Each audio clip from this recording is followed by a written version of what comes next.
Bem, pessoal, vamos imaginar três situações distintas, tá?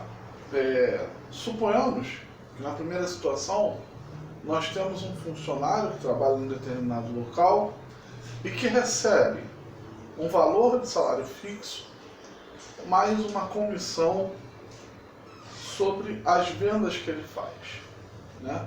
Então vamos supor um funcionário que receba R$ 1.500 de salário fixo mais uma comissão de 5% sobre as suas vendas, né?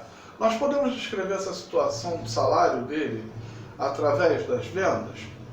Podemos, né? Então olha só, essa situação 1, que eu vou chamar de situação 1, nós temos aqui que o salário, que eu vou chamar de S, está em função de X, né?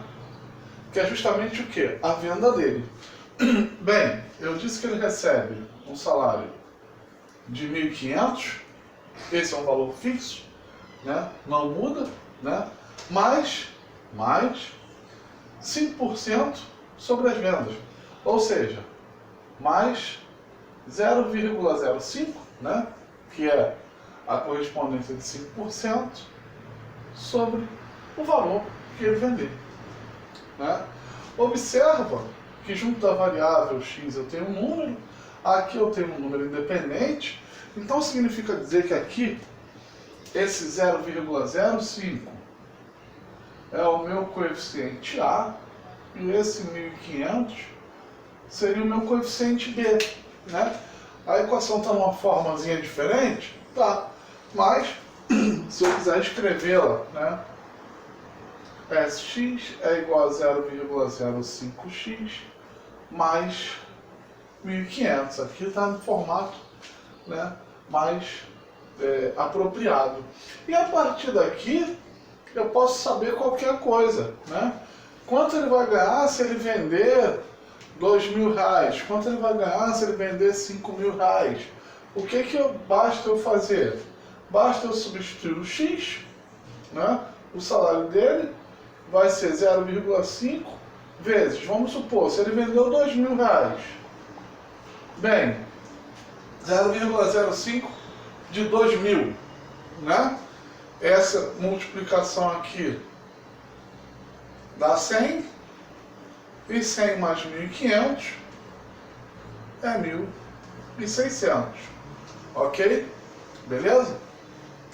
Observe que nessa função eu tenho tanto b quanto a diferente de zero. Então essa função que está aqui no número 1 é a chamada de função afim. Ok? Vamos a uma segunda situação.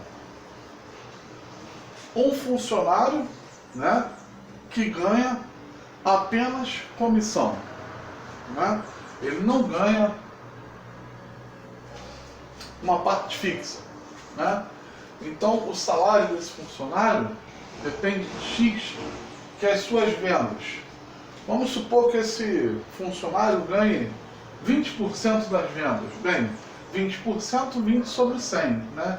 20 sobre 100 é a mesma coisa que 0,2 vezes X, né?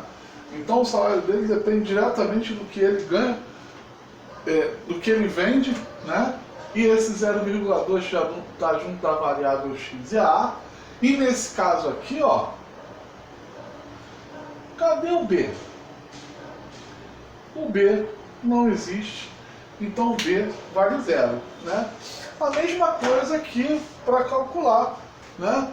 Ah, quanto vai ganhar ele se ele fizer uma venda de 30.000, de 10.000, de 5.000? Bem, basta a gente substituir, né?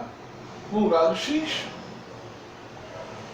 vai entrar o valor de venda, né? Vamos supor 0,2 se ele vender R$10.000 vezes 10.000, né? E isso aí dá 2.000, né? Então basta eu entender a situação para poder aplicá-la, né, de forma a ter uma função que me permita calcular qualquer valor, tanto quanto também poderia ter o valor do salário aqui, né? Bem, se ele vai ganhar 5.000, quanto ele tem que vender? Bem, então esses 5.000 corresponde a 2% de um determinado x. Então eu vou ter que fazer 5.000 dividido por 0,2, né, para chegar nesse valor. Enfim, observa que aqui, como meu coeficiente b foi 0, né, eu tenho aqui uma função chamada de função linear. Por quê? Porque essa função ela não parte de um valor, né? Aqui, olha na função 1, eu partia de 1.500, né? Então, o meu funcionário aqui, exemplificado no 1, ele começa ganhando 1.500 e vai aumentando. Esse aqui não, ele começa do 0, né?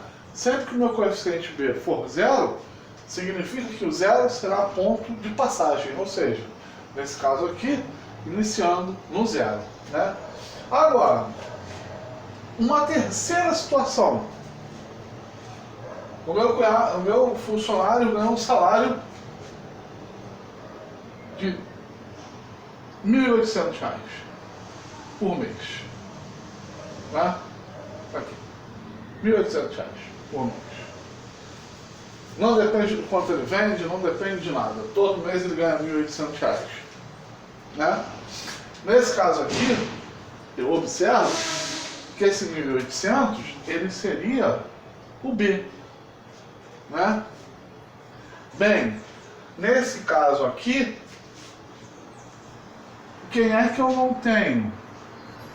É o A, né? Pensando em termos de função. Quando eu não tenho o coeficiente A, eu não tenho uma função de primeiro grau, mas sim uma função chamada de função constante, né? Independente do que se faça, o valor aqui não vai mudar, né? Então estão aí apresentadas as três situações onde a gente pode criar, né, problematizar para ajudar a resolver situações e chegar às respostas, né, através do pensamento de função, utilizando a função afim e utilizando a função linear, né? Fica aqui a constante só para a gente ter um entendimento que essa função não é uma função de primeiro grau, né? Mas é uma função existente aí para alguns casos, ok? Assim, fechamos a nossa aulinha de hoje. Um grande abraço.